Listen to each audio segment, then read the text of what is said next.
This car weighs only 1,500 pounds because it doesn't have a body or interior. How is this legal? Exo cars like the Exomotive Exocet try to outrun supercars using the philosophy of Colin Chapman. Simplify, then add lightness. And what you're left with is an open cockpit, exposed frame, and a low curb weight.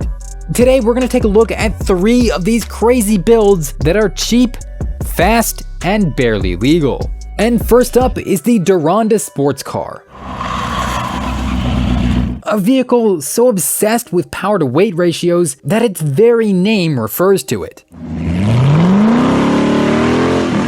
This affordable exotic was designed in the UK and originally powered by a 1.8-liter turbocharged motor from Audi, a setup that made 350 horsepower per ton, resulting in the model designation Duronda F350.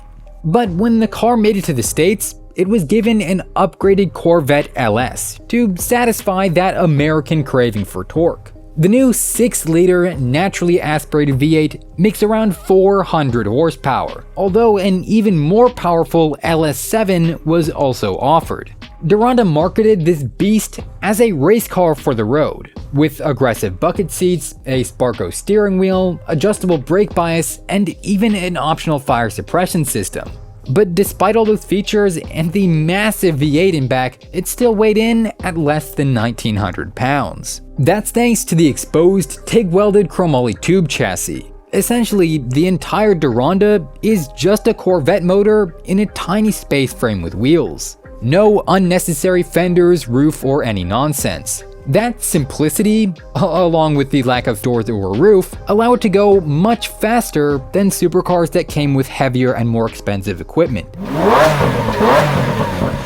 The few body panels that do exist on the Duronda are made from either carbon fiber or fiberglass, and molded into a shape inspired by Ferrari's Sharknose Formula 1 cars. While the front requires an acquired taste, the back of the Duronda is absolutely wild, with 8 taillights and a carbon fiber rear wing supported by 2 cables. This taillight design is part of the reason the Duronda can be driven on the road. It has brake lights, backup lights, turn signals, and parking lights all packaged into one. Combine that with the 6-point FIA certified racing harness and the rear view mirrors, and that's about all you need to register a component car in the land of the free.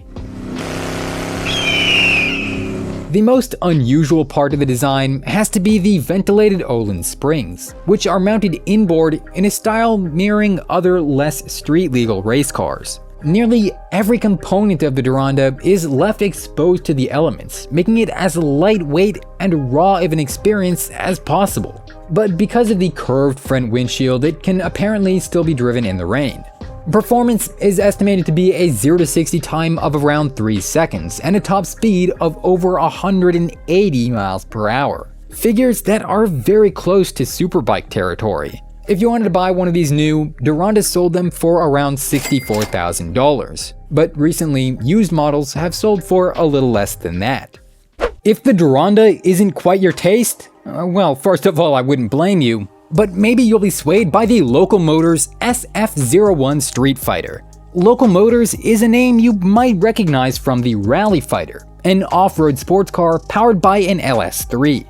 The Street Fighter, on the other hand, was intended as a more road-oriented ride, with as low a curb weight as possible. The designs for all of Local Motors' projects were crowdsourced, meaning anyone could submit a blueprint for how they think the car should look. The best elements from each submission would then be combined into a Frankenstein car, in a process that was said to be much faster than traditional automotive design.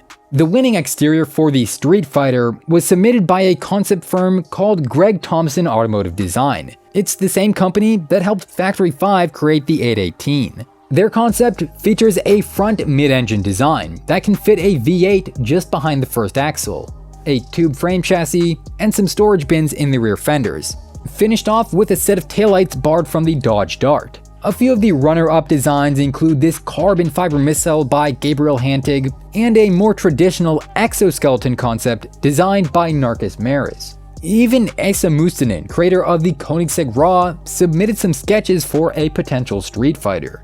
Local Motors also had a unique approach to manufacturing, and actually encouraged customers to visit their microfactories to help in the assembly process. Sadly, the company went out of business in early 2022, and the Street Fighter Exo concept never made it to production.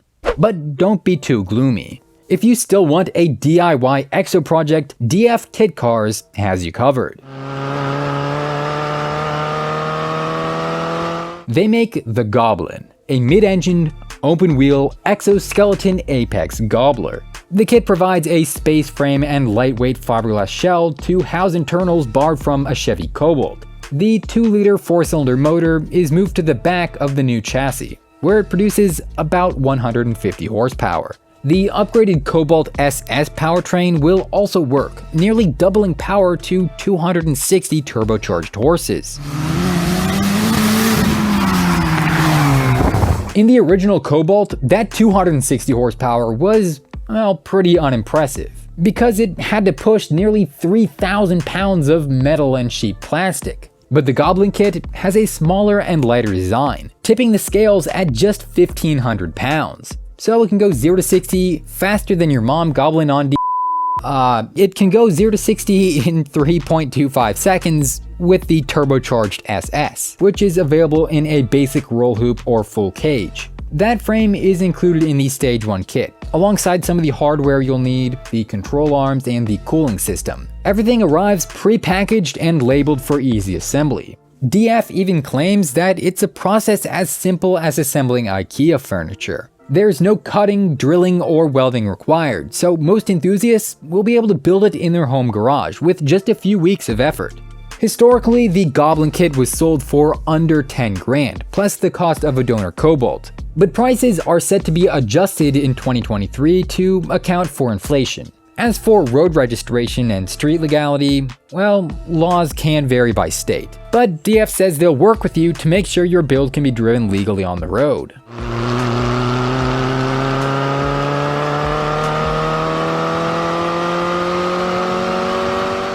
Did you enjoy this video? Subscribe. Did you hate this video? Subscribe anyway. I'm trying to hit 100,000 subscribers so I can get one of those shiny metal squares to hang on my wall. Anyway, thanks for watching, and I'll see you next time.